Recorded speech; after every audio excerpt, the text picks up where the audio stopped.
मैं अब्दुल कादिर मेमन, कराची का एक अदना सा सोशल वर्कर। जिस तरीके से आप देख रहे हैं गुज़िश्ता काफ़ी दिनों से डंपर माफिया, ट्रक माफिया ये कराची के नौजवानों को, माओं को, बहनों को, नौमौलूद बच्चों तक को कुचल रहे थे। हमने इसके ऊपर कोई आवाज़ नहीं उठाई क्योंकि ये सारा एक सियासी मामला था, सियासी जमातें सारी चीज़ को देख रही थी। मगर जिस तरीके से 9 अप्रैल की रात को ऑल कराची डंपर एसोसिएशन के जो सदर हैं हाजी लियाकत मसूद, जिस तरीके से वो मंजर आम पे आए, जोश वलवले के अंदर, तैश के अंदर आके मंजर आम पे पाकिस्तान के बाइकॉट का कहा, कराची के नौजवानों को जिस तरीके से उन्होंने गालियाँ दी, कराची के नौजवानों को जिस तरीके से उन्होंने दहशतगर्द कहा, तो कराची वाले दहशतगर्द नहीं हैं, कराची वाले बाशऊर लोग हैं, कराची वाले इस पाकिस्तान को चलाते हैं।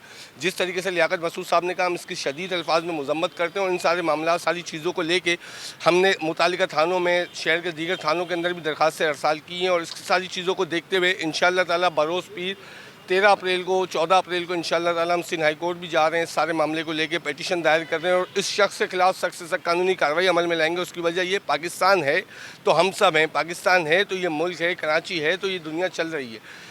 इन सारी चीज़ों को मद्देनज़र रखते हुए, इन सारी चीज़ों को देखते हुए और हमारे किसी पठान से, किसी मसूद से, किसी कबाइल से, किसी बलोच से, किसी पठान से कोई झगड़ा नहीं है, ना मेरा किसी सियासी जमात से ताल्लुक़ है। मैं कराची का एक अदना सा सोशल वर्कर हूँ। हम सिर्फ एक छोटी सी कोशिश कर रहे हैं। ये काम इस शहर की बड़ी बड़ी सियासी जमातों को करना था, जो इस शहर का स्टेक होल्डर है, जो इस शहर को अपना कहती हैं। मगर कोई मंजर आम पे नहीं आया, अल्हम्दुलिल्लाह मंजर आम पे आया बगैर किसी सपोर्ट के, बगैर किसी के साथ के। ऊपर अल्लाह पाक की मदद है, नीचे कराची के नौजवानों की मदद, और इंशाअल्लाह ताला इस मसले को हाईलाइट करेंगे, आगे तक लेके जाएंगे, केस फाइल करेंगे, परसू करेंगे। और जब तक ये शख्स मंजर आम पे आके माफ़ी नहीं मांग लेते, इनके खिलाफ सख्त से सख्त कानूनी कार्रवाई अमल में नहीं आ जाती, हम ये सारी चीज़ों को कंटिन्यू रखेंगे। हमने इसके अंदर मौक़िफ़ यही अपनाया है कि जिस तरीके से लियाकत मसूद ने कराची के नौजवानों के बारे में और पाकिस्तान के बारे में जो मुग़ल्लिज़ात बकी हैं, जो अल्फाज इस्तेमाल किए हैं, वो हम किसी सूरत बर्दाश्त नहीं कर सकते। पाकिस्तान की बका की खातिर पाकिस्तान जिंदाबाद था, जिंदाबाद है, जिंदाबाद रहेगा। पाक फ़ौज की बहुत कुर्बानी है। ये पाकिस्तान किसी के बाप दादा की जागीर नहीं है, जिसका मुंह उठाएगा वो आएगा पाकिस्तान के लिए बात कर देगा। ये किसी सूरत हम कबूल नहीं कर सकते। पाकिस्तान है तो हम सब हैं। ये हमारी पाक फ़ौज की बहुत मेहनत है, कुर्बानियाँ। जो लियाकत मसूद साहब पाकिस्तान के लिए जो इतनी बातें कर रहे हैं ना, इनको क्या पता कि कराची और पाकिस्तान के अंदर कितनी कुर्बानियों के बाद ये सारी चीज़ें रंग लाई हैं।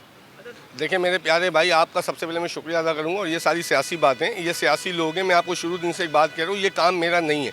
ये कराची की जो स्टेक होल्डर्स जमातें हैं ना, जो कराची को अपना कहती हैं और जो कहती हैं कि कराची का मैंडेट हमारे पास है, ये उनका काम था, उनको मंजर आम पे आना चाहिए था। मगर जब कोई मंजर आम पे नहीं आया तो बिल आखिर मुझे मंजर आम पे आना पड़ा। और आने के साथ हम सारी चीज़ें अपनी मदद आप कर रहे हैं। हमें किसी की सपोर्ट नहीं है। जितना पाई पैसा, जो चीज़ें खर्च हो रही हैं, यहाँ तक कि हमें तो जान से मारने की धमकियाँ दी जा रही हैं 2 दिन से। हम तो उसको ही बर्दाश्त करें कि जो रात कब्र की है वो है।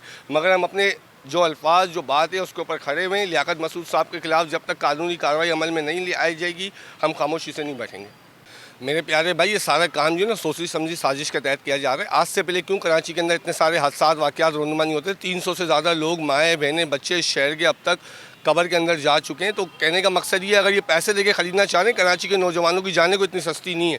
अगर ये कोई पैसे दे रहे हैं 25 लाख 50 लाख, तो आ जाए, मैं अपना डंपर, अपना ट्रक ले आता हूँ, ये उसके आगे आ जाए, मैं इनकी टांग तोड़ देता हूँ, हाथ तोड़ देता हूँ, मुझसे पैसे ले लें। ये कौन सी बच्चों वाली बात है कि पैसे ले लें? कराची वाले पैसे के भूखे नहीं हैं भाई। कराची को इंसाफ चाहिए और इंसाफ मिलना चाहिए।